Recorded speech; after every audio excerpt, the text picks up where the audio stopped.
श्रीलक्ष्मी श्रीमहालक्ष्मी क्षीरसागरकन्यका उत्तिष्ठ हरिसम्प्रीते भक्तानां भाग्यदायिनी।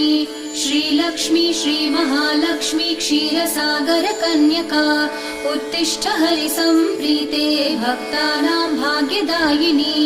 उत्तिष्ठोत्तिष्ठ श्रीलक्ष्मी विष्णुवक्षस्थलालये उत्तिष्ठ करुणापूर्णे लोकानां शुभदायिनी।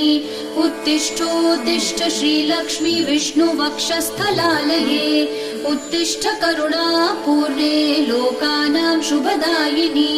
श्रीपद्ममध्यवसिते वरपद्मनेत्रे श्रीपद्महस्तचिरपूजितपद्मपादे श्रीपद्मजातजननी शुभपद्मवक्त्रे श्रीलक्ष्मी भक्तवरदे तव सुप्रभातम्।